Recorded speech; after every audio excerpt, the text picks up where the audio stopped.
प्रिय छात्रों, आज के इस वीडियो में हम अरस्तु के राज्य की उत्पत्ति एवं प्रकृति संबंधी विचारों के संदर्भ में परिचर्चा करेंगे। यहाँ अरस्तु की मान्यता है कि मानव की जो प्रकृति है वो राज्य की उत्पत्ति का स्रोत है। मनुष्य एक जटिल प्राणी है, उसमें तृष्णा, संवेदना और बुद्धि होती है। वह जीना ही नहीं चाहता बल्कि अच्छी तरह जीना चाहता है। जीवन का उद्देश्य है और वो उद्देश्य श्रेष्ठ जीवन की प्राप्ति है। और श्रेष्ठ जीवन की प्राप्ति के लिए व्यक्ति अपनी आवश्यकताओं की पूर्ति करता है और जैसे जैसे आवश्यकताएं बढ़ती जाती है वैसे वैसे क्रमिक रूप से राज्य नामक संस्था का निर्माण और विकास होता है।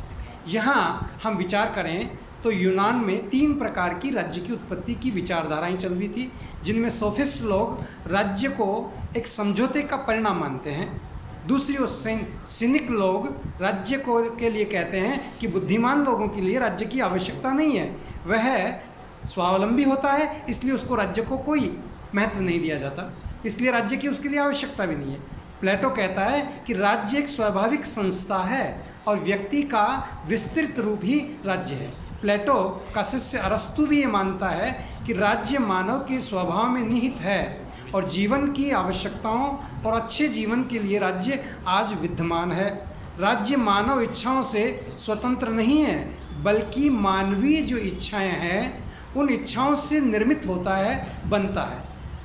इसलिए राज्य मानव इच्छा द्वारा निर्मित, मानव इच्छा द्वारा सुरक्षित, मानव इच्छा द्वारा परिवर्तित किया जाता है, परंतु ये मानव की सनक नहीं है बल्कि राज्य का एक स्थायी स्थान है। और ये जो स्थान है व्यक्ति में क्रमिक विकास के परिणाम स्वरूप होता है। और यहीं अरस्तु ये कहते हैं कि परिवार मानव की स्वाभाविक और नैसंगिक संस्था है। और जब ये संस्था नैसंगिक है तो वो ये कहता है कि व्यक्ति जो है वो अपने जीवन में इन 4 तत्वों से जब बंधा हुआ है तो ऐसी स्थिति में तृष्णा, संवेदना और बुद्धि जो है व्यक्ति के जीवन को प्रभावित करती है और व्यक्ति की जो आवश्यकता है उस आवश्यकता के परिणाम स्वरूप व्यक्ति अन्य संस्थाओं का जन्म करता रहता है। और इन आवश्यकताओं के परिणाम स्वरूप ही एक दूसरे के संपर्क में आने की व्यक्ति में प्रवृत्ति पाई जाती है। क्योंकि अकेला रहकर व्यक्ति, अरस्तु कहता है, या तो देवता हो सकता है या पशु हो सकता है। इसका मतलब ये हुआ कि व्यक्ति अकेला जीवन निर्वाह नहीं कर सकता। व्यक्ति की 2 आवश्यकताएं मूलभूत जैसे है जिनके कारण परिवार नामक संस्था का उदय होता है, वे हैं यौन संतुष्टि और आत्मरक्षा। यौन संतुष्टि का अर्थ यहाँ काम वासना है, काम की पूर्ति है। और जो ये काम की पूर्ति है मानव की प्रकृति में अंतर्निहित है। सृष्टि के सभी जीव काम पूर्ति चाहते हैं, संतान उत्पत्ति चाहते हैं, ये उनकी प्रकृति है। और इस प्रकृति के चलते भौतिक प्रजनन की आवश्यकता पूर्ति के लिए स्त्री और पुरुष का मिलन होता है और उस मिलन के परिणाम स्वरूप रति क्रिया का फल बच्चे की उत्पत्ति और वंश की वृद्धि होता है। और इस वंश वृद्धि से व्यक्ति आत्मसंतुष्टि प्राप्त करता है, एक प्रकार की जो शारीरिक सुखों की प्राप्ति है। और जैसे ही वो शारीरिक सुखों की प्राप्ति करता है उसमें 2 चीज़ें और जुड़ जाती है कि व्यक्ति जो है वो एक स्वामी अर्थात बुद्धि, विवेक और ज्ञान के कारण निर्देश देने का कार्य करता है और जो शारीरिक शक्ति और संपन्न होता है वो उन निर्देशों की पालना करता है। इसका अर्थ ये हुआ कि परिवार में शासक और शासित भी हैं, अर्थात स्त्री और पुरुष हैं, शासक और शासित हैं। और शासक और शासित के साथ जो है उनका सहयोग करने वाले अर्थात दास भी हैं। तो परिणाम क्या हुआ कि परिवार ही राज्य का एक विकास की आरंभिक इकाई है और परिवार से पूर्व राज्य की जो इकाई है वो व्यक्ति है। तो व्यक्ति से परिवार और परिवार से फिर ग्राम, ग्राम से कुटुंब, कुटुंब से समाज और समाज से राज्य। इस प्रकार राज्यों का निर्माण होता है, ऐसा अरस्तु मानते हैं। इस प्रकार से अरस्तु की ये सोच है कि मानव की आवश्यकता पूर्ति जो है, चाहे वो आर्थिक आवश्यकता की हो, चाहे वो सामाजिक आवश्यकता की हो, चाहे वो राजनीतिक आवश्यकता हो, हर स्तर पर एक एक आवश्यकता की पूर्ति के आधार पर एक एक संस्था निर्मित होती है। जैसे मानव की शारीरिक आवश्यकता और सुरक्षा की आवश्यकता के लिए परिवार का जन्म होता है, ऐसे ही मानव की जो सांस्कृतिक आवश्यकता और सामाजिक आवश्यकताओं की पूर्ति के लिए समाज नामक संस्था का, कुटुंब नामक संस्था का निर्माण होता है। और इसी प्रकार प्रकार से व्यक्ति को पूर्णता प्राप्त करने के लिए सभी प्रकार की आवश्यकताएं, चाहे वो नैतिक हो या भौतिक हो या आर्थिक हो, सभी प्रकार की आवश्यकताओं की पूर्ति राज्य में होती है, इसलिए व्यक्ति राज्य का निर्माण करता है। तो मानव आवश्यकताओं की पूर्ति ने उसे संगठित रहने के लिए और जोड़कर रहने के लिए बाध्य किया है। नैतिक और भौतिक आवश्यकताओं की पूर्ति के लिए व्यक्ति आपस में सहयोग करते हैं। परिवार मानवीय प्रकृति का ही एक अंग है। सामाजिक नागरिक सद्गुणों का विकास परिवार में रह कर के ही होता है और दया, आज्ञा पालन, सहानुभूति, त्याग जैसी भावनाएं व्यक्ति परिवार में रहकर सीखता है। इस प्रकार से राज्य समुदायों का समुदाय है, वह जीवन की पराकाष्ठा है। राज्य अन्य समुदाय और संस्थाओं के उद्देश्यों की पूर्ति में सहायक है। इस प्रकार से राज्य को महत्वपूर्ण स्थान अरस्तु देते हैं और कहते हैं कि राज्य परिवार से पूर्ववर्ती संस्था भी है, एक नैतिक दृष्टिकोण से, एक प्राकृतिक दृष्टिकोण से, दार्शनिक दृष्टिकोण से। परंतु दूसरी ओर देखें तो पहले परिवार अस्तित्व में आता है, राज्य बाद में अस्तित्व में आता है। पर विचार के दृष्टि से, पूर्णता की दृष्टि से पहले राज्य का उदय होता है।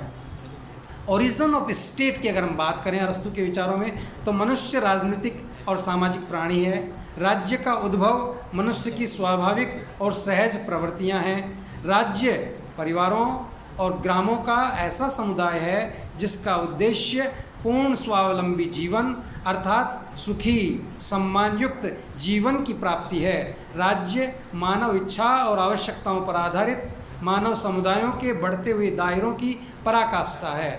मानव राज्य के माध्यम से अपनी पूर्णता को प्राप्त करता है और मानव के आत्मनिर्भर जीवन को राज्य संभव बनाता है। इसी आधार पर राज्य एक प्राकृतिक संस्था है। प्राकृतिक संस्था इसलिए कि व्यक्ति की प्रकृति में राज्य निहित है, इसलिए प्राकृतिक है। परिवार में राज्य निहित है, जैसे मैंने अभी उदाहरण दिया था कि पिता शासक है और बच्चे उसके शासित हैं।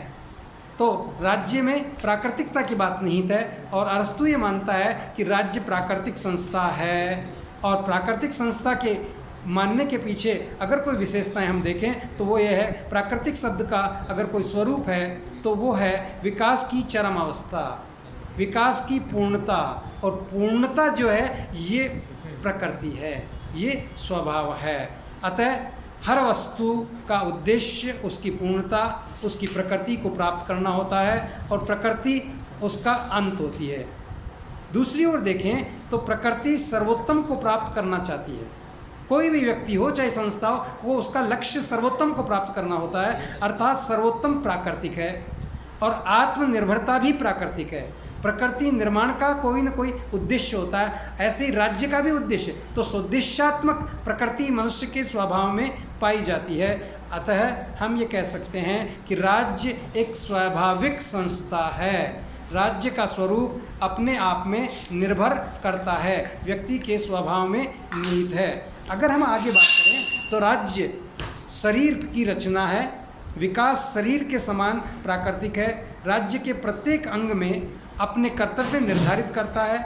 राज्य से पृथक होते ही उस अंग का जो कार्य है वो विच्छेद हो जाता है, अस्तित्व समाप्त हो जाता है। जैसे हाथ है, शरीर से जब तक लगा हुआ है वह काम करता है, शरीर से पृथक होते ही हाथ काम नहीं करता। तो इसका अर्थ ये नहीं है कि राज्य अलग है और हाथ अलग है, ये दोनों एक दूसरे से समन्वित हैं, जुड़े हुए हैं। परंतु हाथ की अपनी क्रियाएं, अपना गुण, अपने कार्य और अपना स्वभाव भी है जो पूर्णता को प्राप्त करता है। इसलिए ये स्वतंत्र भी है, अलग भी दिखाई देता है, परंतु वास्तव में ये अलग न होते हुए भी एक हैं। एक के बिना दूसरा अपूर्ण और कार्य करने में असमर्थ होता है। इसी प्रकार परिवार स्वविकास और परस्पर सामंजस्य की स्थिति दिखाई देती है। अतः राज्य एक आंगिक प्रक्रिया को प्रतिबिंबित करता है। प्रत्येक अंग अपना महत्व रखता है और प्रत्येक अंग अपना कार्य करता है और कार्य करने का परिणाम राज्य के आंगिक सिद्धांत की परिणति भी यहाँ दिखाई देती है। तो राज्य का जो आधार है वो न्याय है। न्याय मनुष्य के विवेक और बुद्धि पर आधारित होता है।